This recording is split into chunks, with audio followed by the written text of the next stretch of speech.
Motivation follows action. This is what most people have got the wrong way round. There's so many people who are sitting waiting for the motivation fairy to come along and give them a big dollop of motivation. Welcome to the Bucket List Life Podcast with Trav Bell, the world's #1 bucket list expert. Bucket List Life's mission is to help you get off the treadmill, stop Groundhog Days, hack your habits, and live a regret-free life. Because we know life's way too short not to live your bucket list life. So please welcome your host, Trav Bell, the Bucket List Guy. Hey Bucket Listers, welcome to another episode of the Bucket List Life Podcast. I'm your host, Trav Bell, the Bucket List Guy, and I'm here with the one and only Paul Taylor. How are you, mate? I'm very good, mate. It's been all of about 5 or 6 days since I saw you. Yes, I was on yours just last week, and what a fascinating discussion it was. It really was. And sure, we talked about bucket listing and and I've got to thank you too, because I think a lot of people listen to your podcast, and a lot of people bought my book as a result in the past week. So I've seen all these sales come through my website, through Amazon, etc. What have I done? What have I been on? And I think it all stems back to your podcast. So thanks, mate. Clearly, you were very good on it then, right? Well, we didn't give away all the secrets in the book. There you go. There you go. Look, mate, talking about secrets, we share a history of helping people with their number one asset. We know each other, and I want to delve into your secrets around this because you're arguably, one of the preeminent performance coaches out there right now. Human optimization, health, etc. We'll get into it, and the list goes on, guys, of how Paul helps leaders and organizations around the world, be better teams, be healthier, and, from a neuroscience point of view as well. So, which is really cool. And I probably just butchered that because you can better explain it than I can. But at the end of the day, mate, we go back to, we were doing personal, both in the personal fitness training industry. Yeah. Sharing the stage at, the fitness industry conventions here in Australia. I went the bucket list path and you went, how would you describe your path? Because you're still in the health game. Yeah. But how would you describe it? I mean, you went and did about 400 degrees and you've got all these letters after your name now. But mate, how would you describe yourself? My path has been a very meandering path, which is the way I like it, actually. I'm ex-British Armed Forces, spent 8 years flying in helicopters, hunting submarines, doing helicopter search and rescue, combat survival and resistance to interrogation training, which was very interesting. And then, yes, then I left the military and became a geek. So I'm now an exercise physiologist, nutritionist, neuroscientist, doing a PhD in psychology. But I kind of call myself a pracademic, which means I love to read all the geeky latest academic research and then work out how it fits into tools and solutions that I can give normal people to help them be better versions of themselves. Your thing, we've all got a thing that we put out there in the world. And what fascinates me with your topic, because there's so many health speakers out there, so many experts, don't even start me on the influencers. Yes. TikTok influencers. don't even put me in that category, Trav. Stress fitness, that fascinates me. It's a paradox. Yeah. So for me, it was, the pandemic, I got so fucking sick of hearing the word resilience, particularly coming out of... That's actually one of my questions. Right. Yeah, I'm going to talk to I'm going to hear. Let's unpack resilience a little bit later, but obviously that's a hot button. Shit. Yeah. And for me, I was going bonkers hearing all of these psychologists and so-called experts saying that what we need to do is have self-compassion and self-care. And I'm like, yeah, that's necessary, but it's nowhere near sufficient if you want to be able to handle real stress. So I'm a kind of a stress and resilience geek. And for me, stress fitness is resilience 2.0. So resilience, if you look at it, the proper definition, and actually when you look at it academically, there's so many definitions of resilience, but it comes from material science. You remember when we were kids, you used to have those clear plastic rulers, and you'd bend them a little bit and they'd bend back, and you bend them a bit more and they'd bend back, and then you'd bend it a bit too far and it would become deformed, and it'd be like a white bit in the middle where it got deformed. That is said to have exceeded its resilient capacity. So the word resilience came from material science, the ability to bounce back when deformed by stress. So the typical resilience definition is about bouncing back from stress. But I actually think that completely underplays what we are capable of. And the analogy that I use, which you'll get and many people will get, is that people who go into the gym, you take athletes, they go in there and they expose themselves to the stress of exercise, not to bounce back and just be the same, to actually supercompensate. And nobody really has been talking about this, that we are actually designed to adapt to our environments and to supercompensate because of those. And then when you really dig into the molecular mechanisms, I'm a massive fan of hormesis. And hormesis is a branch of science that's basically sublethal exposure to stressors or toxins, which at high levels can kill you, but at low to moderate levels induce stress resilience, right? Wow. So it enhances our capacity to deal with stress, just like exercise. It is a hormetic stressor. You get bigger, faster, stronger because of the right load followed by recovery. And it was on combat survival and resistance to interrogation training. That's when I had my epiphany. And thankfully, I'd already done a master's degree in exercise science.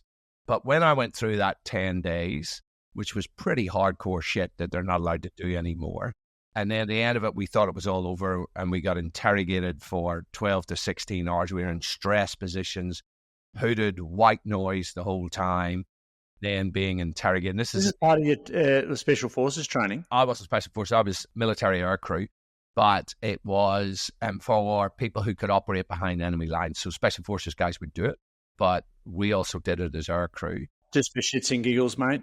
Well, they flogged the life out of it for 10 days. You know, the only food we got was a chicken between 4 people, and it was alive when we got it.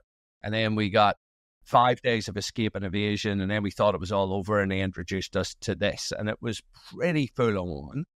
But I noticed about a week later, something happened that I would normally have found it a bit stressful. And it was just like water off a duck's back. Wow. And then the same thing, reasonably similar. And then I started asking other people who were on the course, did they notice it? And they all said the same thing. And that's when I'm like, you know what? This is just like exercise. That if you expose yourself to it and it doesn't break you, it can actually put you to a new threshold, which was what I call improves your stress fitness. Would you say that, I mean, we went through the pandemic, and here in Melbourne, in Australia, we had arguably the strongest restrictions that a government could put on a population. Yeah. Lockdowns, 5K radius, the ring of steel or whatever they called it. And yeah, you're right. Anyone who was in our space as speakers, coaches, talking about resilience, that got just thrown out the window. That definition prior to the pandemic sort of got thrown out the window because we all had to become resilient.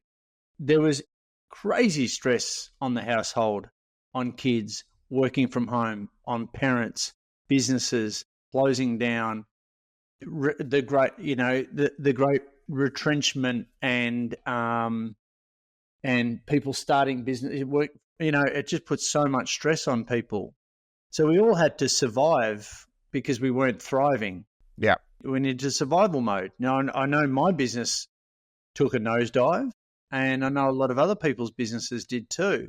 And sure, we had to adapt. So the word resilience was thrown around quite a bit pre-pandemic. Probably not so much now because we've had to endure these sort of, I guess, global influences.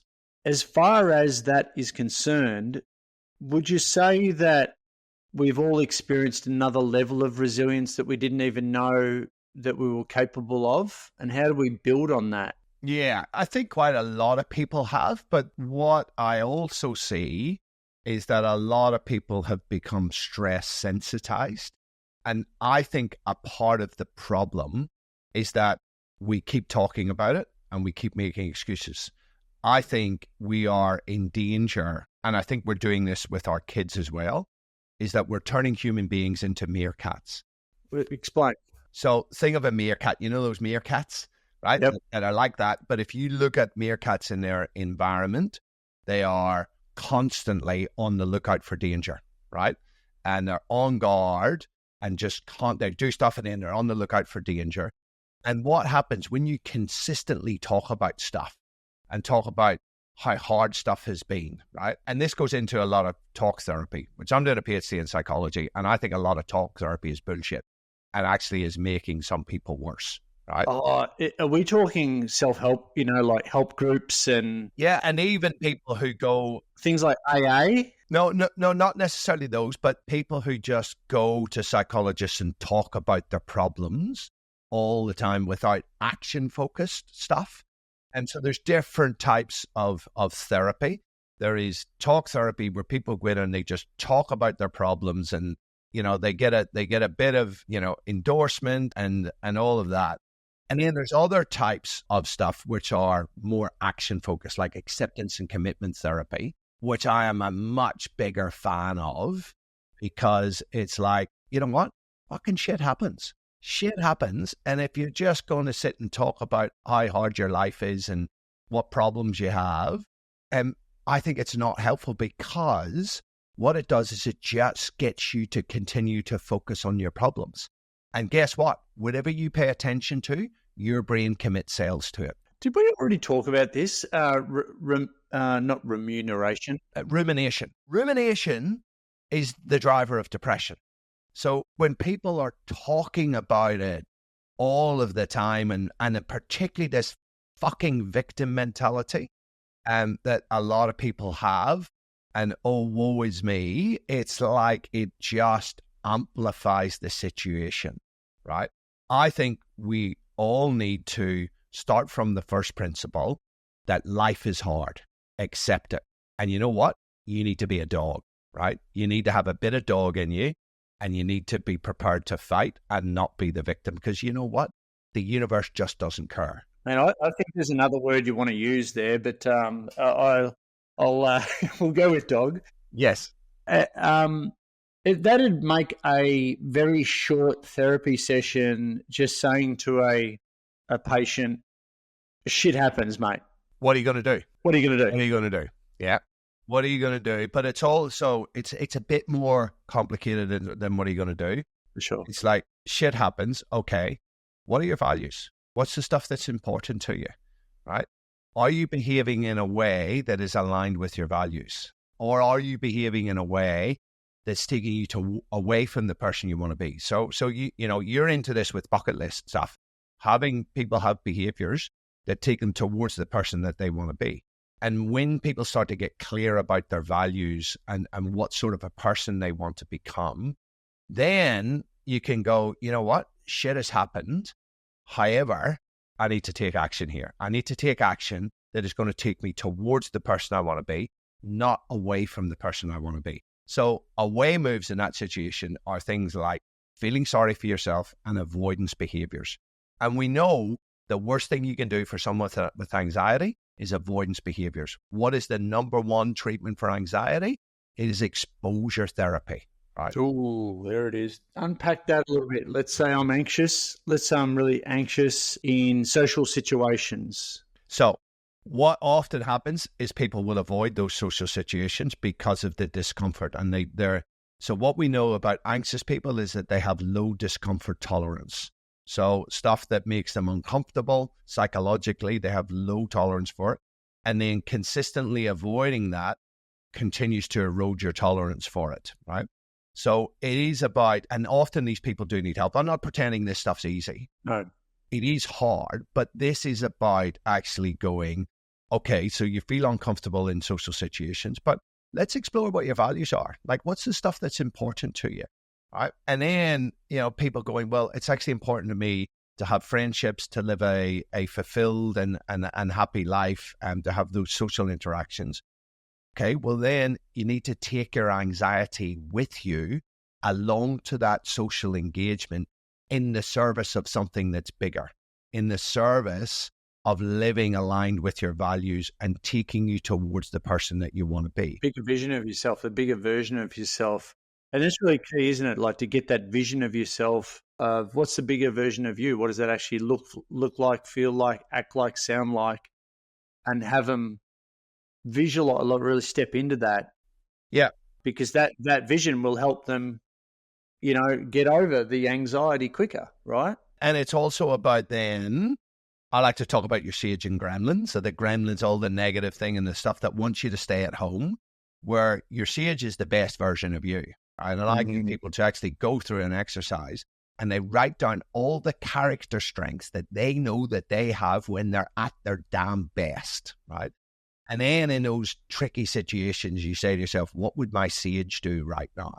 Right? And it's really helpful for people to remember situations where they have exhibited those character strengths, because that starts to give them a belief that they can do it. Now, sometimes they need to have a guide by the side, somebody who takes them along, whether that's physically or just in a therapy session, giving them a bit of self-belief. A lot of people need that. But then when they actually do take their anxiety or their depression with them and act in a way that's going to take them towards the person they want to be, that starts to then build their self-efficacy, the belief that they know that what they're doing is making a difference. And you know as well as me from the health and fitness game that the single biggest driver of long-term behavior change is self-efficacy, people believing that they can make a difference. Yeah, and also, like, I coach a lot of speakers and thought leaders and people that want to have, like, where their mess can become their message. A lot of people see my stuff, see your stuff,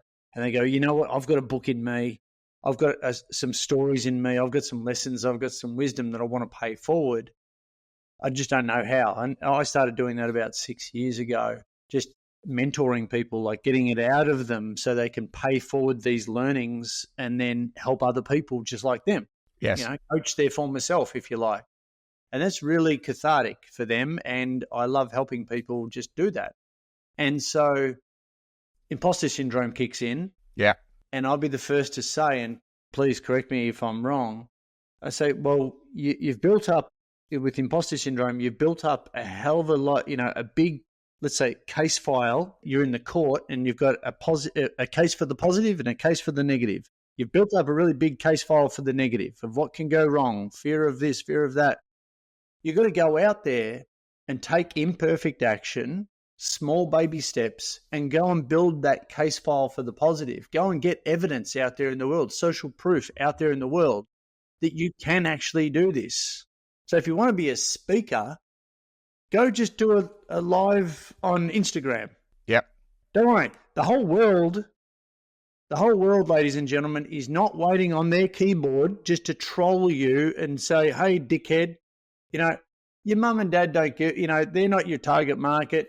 Your mates, you're going to be the village idiot in their eyes all your whole life anyway. So they're not your target, but just go out there and take that muscle to the gym. Go build that evidence file, right?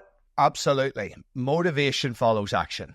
This is what most people have got the wrong way round. There's so many people who are sitting waiting for the motivation fairy to come along and give them a big dollop of motivation. And what we know now, compellingly, through neuroscience, is that when your brain knows that you are in forward motion towards a goal, that is when it releases dopamine, the chemical of motivation and goal-directed behavior, right? So it is about just getting started. I mean, the Japanese have got this beautiful term in Japanese psychology, arugamama. With things as they are, what needs to be done? So with my imposter syndrome, what needs to be done, right, is I need to just take some action. And, Lao Tzu, the old ancient Chinese philosopher, a journey of 1,000 miles starts with the first step, right? That's the key thing. I've had friggin' imposter syndrome. Most people have had imposter syndrome, right? That's the thing. But the difference between those who are successful and those who are sitting and being stopped by their imposter syndrome is the willingness to feel discomfort and the willingness to take action, right? And let's just throw a question out to your listeners, to everybody. Is just, I want them to think about the biggest achievement that they had in their life, or something that they were super, super proud of. Right? And then I ask people, did it involve stress and being out of your comfort zone? And 99% of the time, the answer is yes. Right? And I had this great conversation with a guy, Stan Beecham.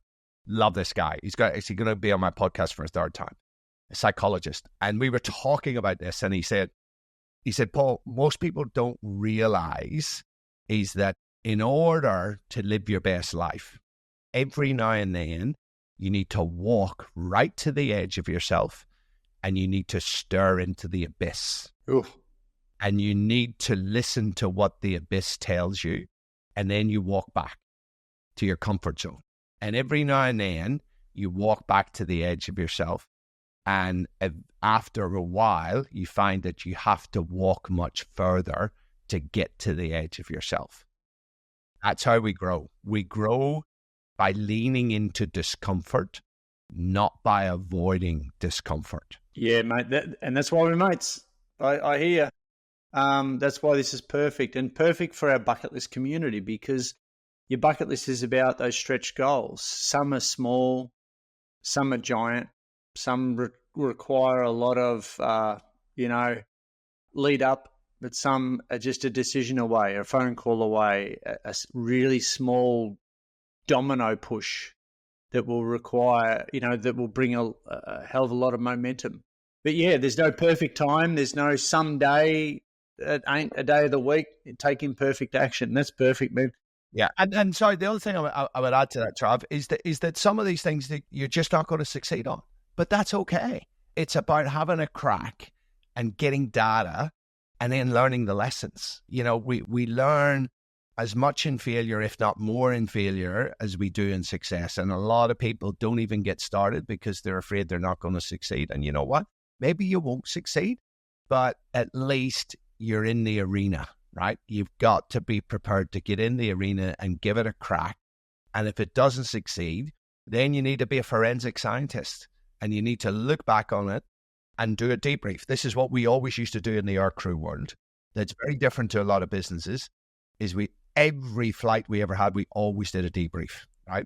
To what went well, what things came up, what can I learn from this, right? And particularly anytime you've had a failure, that is just an opportunity to learn. And by actually doing a forensic debrief, could I have done anything differently? Was it just a circumstance? Not wallowing in your self-pity. It's like, boom, failure's an opportunity to learn and to actually progress. How are you stretching yourself in your career or in life in general at the moment, mate? Where are you putting yourself in that zone?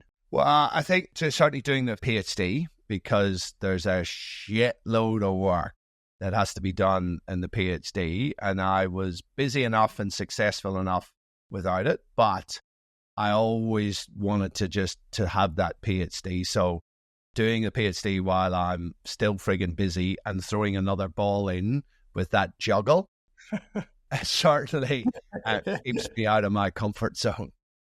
Yeah, I'm sure the family had something to say about it too. Yeah. So do I call you doctor now? Or No. I reckon I got another year to go. All right. We'll get Dr. Paul on. Dr. Taylor, sorry. That's it. In a year's time, mate.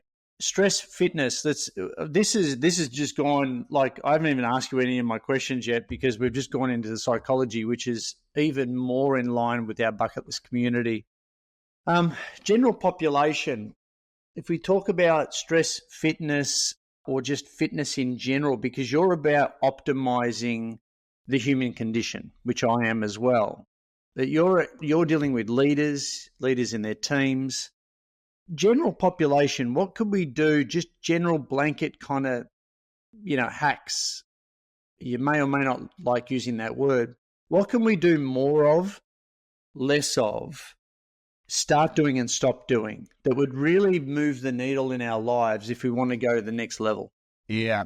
So a lot of people, when I talk to leaders, they're mostly, it's all about their brains. And I say to them, what they need to do more of, especially when they tell me they don't have the time to do it. Oh, don't even.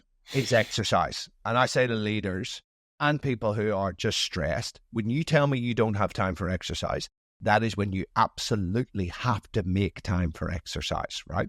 Because it is one of the best ways to bust stress. But think about this. And I also talk to people about doing exercise that makes you uncomfortable, because every time that you are making yourself uncomfortable with exercise, you're training your stress response system.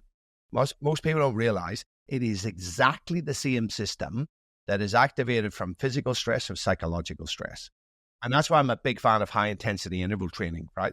Because you go hard, you back off, you go hard, you back off. What your stress response system is doing is flipping into sympathetic overdrive and then flipping into parasympathetic when you recover, then back into sympathetic, then back into parasympathetic, right?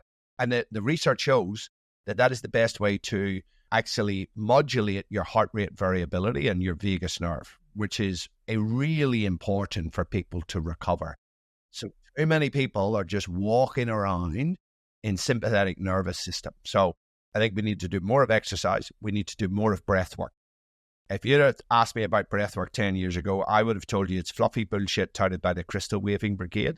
And now I am all in on a whole different types of breath work to reduce your arousal when you're feeling stressed. So any type of slow control breathing, particularly resonant frequency breathing, but then to also upregulate your arousal when you're feeling tired and you want to reach for the coffee or the sugar, is just to do 30 to 60 controlled hyperventilation. That Wim Hof type.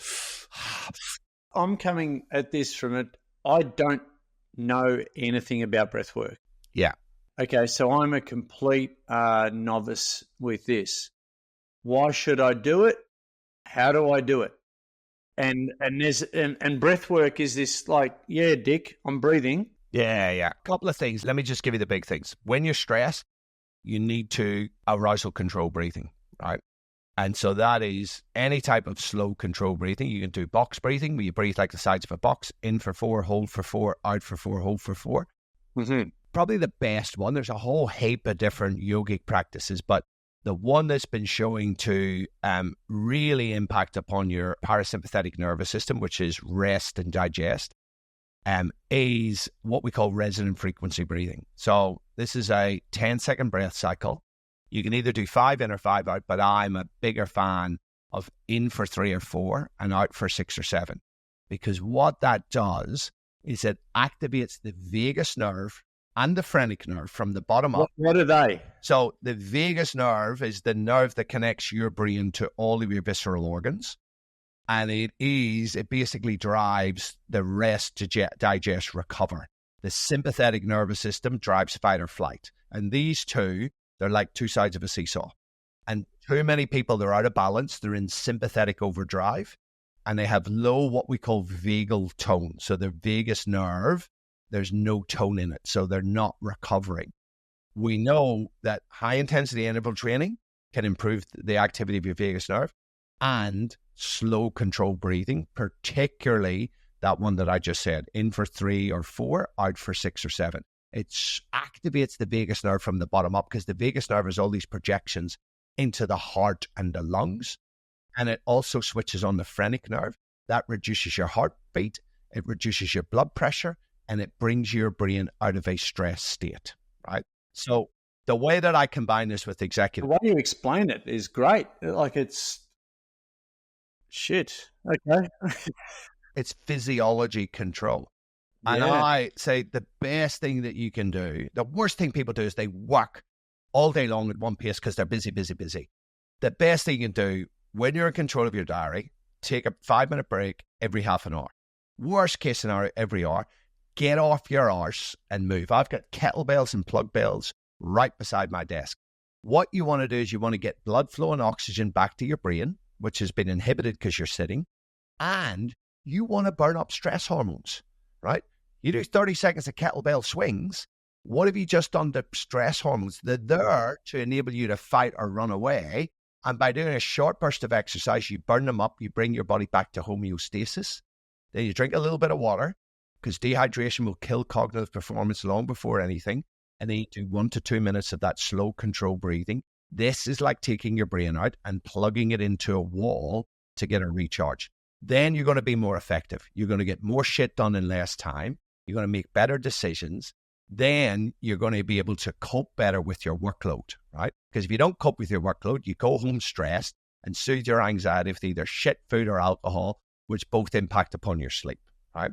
So for me, using those little techniques like the best of the best do to have those little micro recovery things are really important. And the other bit of breath work I said was when you get that low energy, it's particularly in the afternoon, the 2 or 3 o'clock where people are craving sugar and caffeine, what you need is an endogenous internal hit of adrenaline, not something that's coming from caffeine and sugar.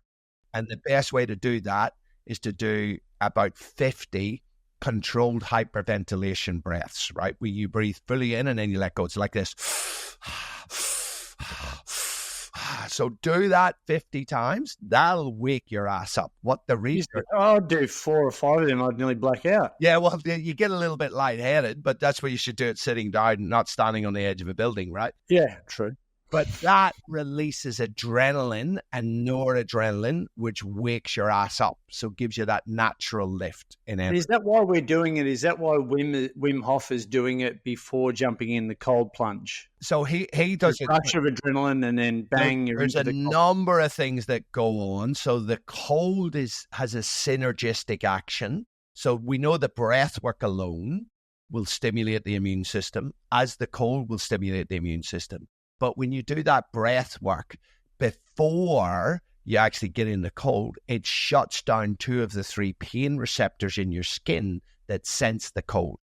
Oh. So you're much more able to get in the cold, tolerate it, and then get all the benefits of the cold. Because you get in really cold water, even for 30 seconds, you get a 300 to 500% increase in noradrenaline and dopamine, which wakes your ass up and makes you more motivated and focused. That's the other thing that I think that people need to do more of is cold water exposure and heat exposure from a sauna or a really hot bath. Exercise, cold exposure, heat exposure, all activate stress response genes, right?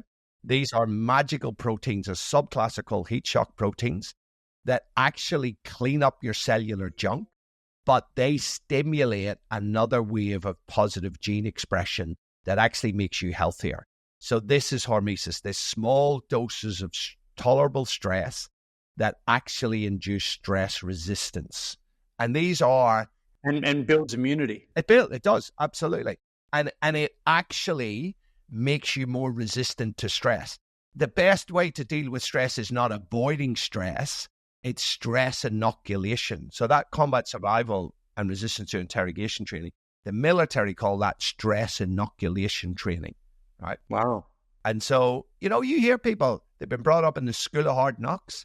That's how you get more resilient. You don't get more resilient from frigging avoiding stuff. And this is what parents need to learn. I know it's well-intentioned to helicopter parent your kid and keep them away from all sorts of danger and insults and risks and stuff, but you are doing them a disservice because you're bringing them up with a soft underbelly. Oof. And wrapping them in bubble wrap. Yep. Absolutely. And you know what? That bubble wrap has to come off one day and interact with the universe. All right, kids, we're gonna sleep rough tonight. We're going to the middle of Melbourne, and we're gonna sleep rough. So it's learning, kids. It's learning, mate. I totally agree. And as a society, we are soft. And we do not put ourselves in way of harm's way to grow. Simple. Where do you get your information? What are reliable sources? Because what we suffer from also, especially when it comes to health, is infobesity. Yeah. Like, who do you listen to? Who are your influencers that you rate? Probably the only 2 that I really highly would be Peter Attia and Rhonda Patrick. I like some of Huberman's stuff, but he's got a lot of good stuff, but he just fucking takes too long to say it for my the vast majority of the stuff that I get is from reading original research papers. So there's a number of websites that I get alerts from when interesting research that comes up in my area. But I've also now switched some of them off because of that information overload. And I noticed, fucking hell, you're just getting so overloaded. So I'm hardly on social media at all. I only listen to a couple of podcasts whenever I'm in the car. I selectively hunt out the information, generally from published stuff. But yeah, you got to control your inputs, don't you? And that's a great way to stay depressed and stay in victimhood is to, hey, watch the news when you wake up. Yeah. Have the news in the car on the way to work. Have the news in the car on the way home. Watch the news and a current affair in Australia on the way home, when you get home. Wonder why we're all depressed. Yeah, and because the vast majority of it's is negative. 100. Oh. Negativity sells, and this is where I was talking about human meerkats, is that when you're constantly exposed to negativity, the amygdala actually grows bigger and more sensitive. And your amygdala starts to scan the environment for bad shit.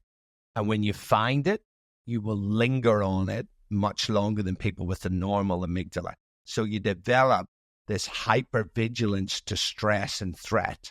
And this is what's happening with people. They're in constant sympathetic dominance because they got hypervigilance to stress and threat. And then they go into work and it's like, oh, that person's offended me and this person's offended. It's like, for fuck's sake, they didn't offend you. You chose to be offended.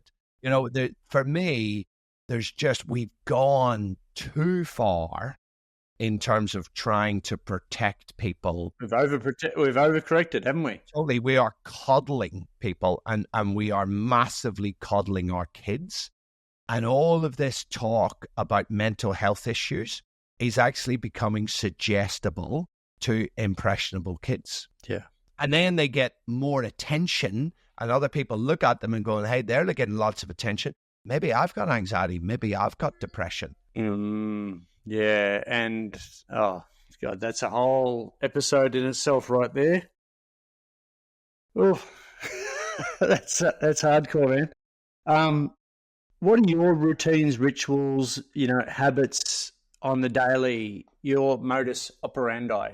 Yeah, so pretty much every day I will do exercise, and I don't do long duration stuff. I do short. What does your launch sequence look like, future Dr. Taylor? Have you got like this 3-hour launch sequence like a lot of people seem to have? They, from the cold water exposure, and then I'm in the sauna, the red light, and then I've got perineum stunning. Yeah. Have you seen that? I really fucking wish that I had 3 hours to do a start the day sequence, but I don't. I got 2 kids, I got a few businesses, and I got a whole heap of shit going on. But talk to me. I will generally start the day with exercise, and every time I have a shower, I have a cold shower. And if I have something I really need to get up for and I don't have a lot of time, I love winter, I just go out and I jump in my freezing cold swimming pool. And that wakes my ass right up, right? If I have more time in the morning, yes, I'll do a workout followed by a sauna, followed by a cold plunge. That's if I have time. But if I don't have time and I've got to get out the door early, I'll just do a minute sprint on my Versa Climber just to wake me up. I think that you need a natural way to wake up the body, and vigorous exercise or cold water exposure is a great way to wake your ass up and to actually get you motivated to start the day. And I'll have a healthy breakfast. Always breakfast is pretty good. And then I'll do my work, but I'll try to break up the work and do things like kettlebell swings right behind me. I don't know if you can see, I've got a friggin' dips station here. Oh, you got it all. Kettlebells and club bells over there. And for the listeners here, and a shitload of books. That's and why. A shitload of books. Yeah. I'm totally with you.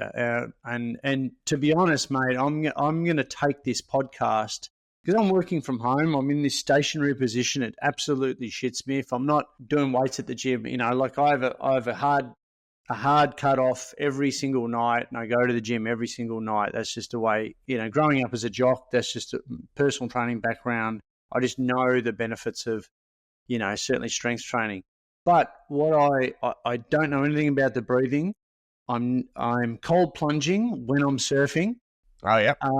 So I'm going to take a lot of this on. I'm serious too. I'm going to take a lot of this stuff on, and especially the breathing and taking these, like every half an hour, because I'll just work like you. Like a lot of people watching and listening, you would just work like a maniac until something pops, and loading up on caffeine. Yeah, I've got that bad habit, but I love that, man. So bringing that into I want to know what's the counter. So you've got this amazing routine, Netflix and chill, Paul's on the couch, no one's around, he's had a big day. What's your comfort food? What is your go-to? And if you say a fucking protein bar at this spot, I'm going to find you, I'm going to slap you. No. Chocolate. Dark chocolate. Dark chocolate. And I was absolutely devastated when the company that imported Green and Black's 85% dark chocolate went under, because you cannot get it in this country. So I've switched over to Lindt 85%, but it's not quite the same. And, occasionally I'll have some milk chocolate as well. So chocolate would be my thing. And the other naughty thing that I do is smoke weed. There you go. Hello. For what reason? Because I dig it. And creativity. I've taken more hallucinogenics than you could shake a stick at, but most of them in the Amazon jungle with a shaman and with ayahuasca, and certainly unlocks doors. One of my really good mates who's big in the building industry has gone through some shit recently. Who in building hasn't? And he literally texted me last night, and I haven't heard from him for months. And he goes, Trav, yep, just coming back from a retreat in Costa Rica after doing some plant medicine. I need to talk to you about it, because I know I did it about 10 years ago. Yeah.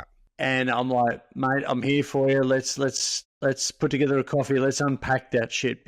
And he just sent me an emoji as in, whoa, heavy, and he obviously had a full-on kind of experience. Talking about that stuff, plant medicine, it's all the rage. Everyone's talking about it.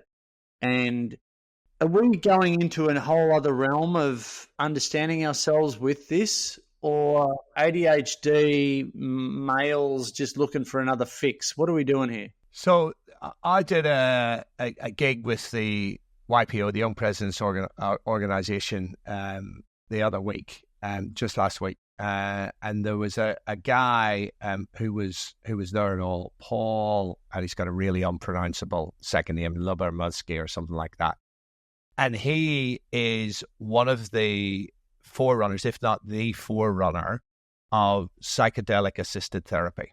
He runs a lab that is doing a bunch of research. He's published a bunch of research.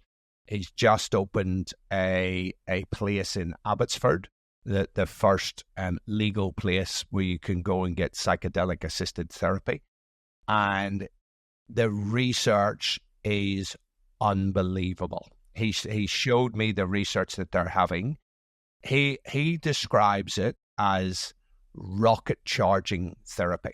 So you don't do this on your own. It's not just about, okay, drop LSD and you're all good. This is either MDMA or psilocybin with very well-trained psychotherapists who will take you on a journey. And what these molecules do is they open up the brain they just create massive openness, and they seem to enable people to recall difficult situations, traumatic events, but without the stress and with a certain emotional distance, and allow them to process that in what used to take years of therapy 1 to 3 sessions and is just amazing results. This, I think, is the next frontier for mental health interventions with people with serious problems, right? Not just, I've got a little bit of anxiety, I need this. It's people with serious issues.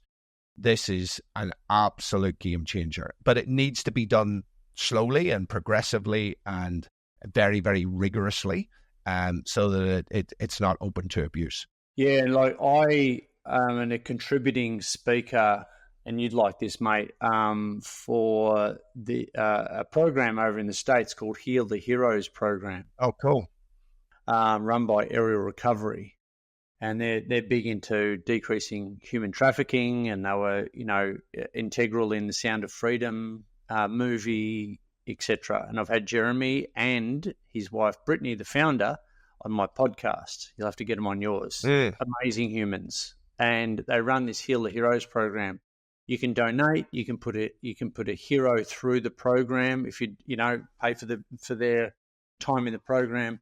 But you got people coming back from recent action, PTSD, all sorts of stuff going on, and they're all. I'm just stoked because I've been contributing. We charge a fair bit as speakers. I give my time for free. It's my donation, my way of donating.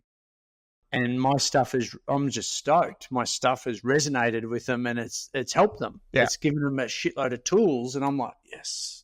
But they're playing around with the plant medicines big time over there. And you've got Peter Attia, obviously. You've got Tim Ferriss investing. You've got a whole bunch of different investors really getting behind this stuff. So I'm really glad that we went here and we talked about this stuff, because for anyone watching and listening, we're certainly not encouraging people, but don't do, some old mate up the road who thinks he's a shaman banging on a drum, giving you a trip. No, it's not about that. It's serious.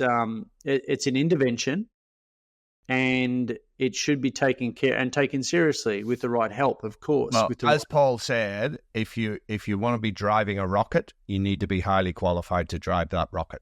Boom. Yeah. Talk to me about, I'm over 50. I've actually just gone 51. Thank you very much. Gave up alcohol at 50. And I'm fine.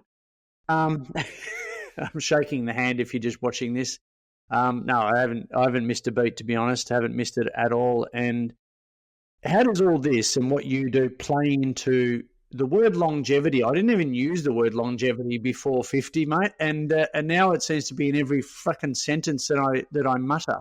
I think I prefer the word health span than longevity, because we want to live a healthy one. And I better give you the abridged version, because I've got to jump on another call right now.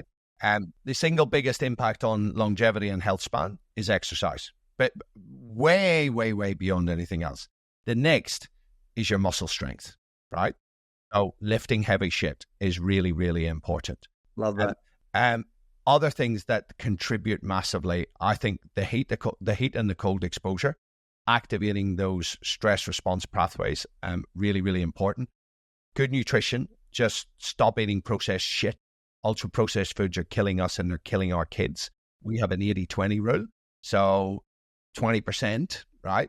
But try to keep 80% of the stuff you eat has been alive recently and minimally interfered with by humans.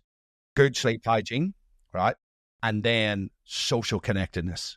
We are more digitally connected, but more socially disconnected than we've ever been. And loneliness will rob people of the amount of years that smoking cigarettes, 20 cigarettes a day will do. So you get those fundamentals right around exercise, nutrition, sleep hygiene, a bit of cold exposure, and having good social connections and making time for people. And they are the single biggest things that you can do for your longevity. And then as a little bit of insurance, taking a good multivitamin, multi-mineral pill, I think is very, very useful. And then there are a number of other things that we probably don't have time to talk about, that potential things like rapamycin that could be useful. But I say to people, stop spending your money on unproven molecules like NMN and NR unless you've got all of those other things sorted, because they are the big things that are going to have an impact. Mate, I love this, and we're wrapping it up. You've got to go. I've got the book that was just sent to me by your team. Awesome. Death by Comfort, and it kind of how modern life is killing us and what we can do about it. You've got awards and all sorts of things on this book. So, guys, if you're watching the video, there is the book. It's called Death by Comfort. We'll put the link to that in the show notes. Mate, this has been super informative, both for my community of bucket listers around the world and also to me personally, and I do say that sincerely. How can people connect with you? Look, my website's probably the best one, paultaylor.biz. Instagram, I'm at paultaylor.biz. That's probably the best one. Or my podcast, the Paul Taylor podcast. If you like this, there's a shitload more in that. And there is, yeah. Awesome, mate. Thank you very much. Good stuff, man. Thanks, Trav. Thanks so much for listening to the Bucket List Life podcast with the world's #1 bucket list expert, Trav Bell. For more great content, go to www.thebucketlistguy.com. We'll see you next time.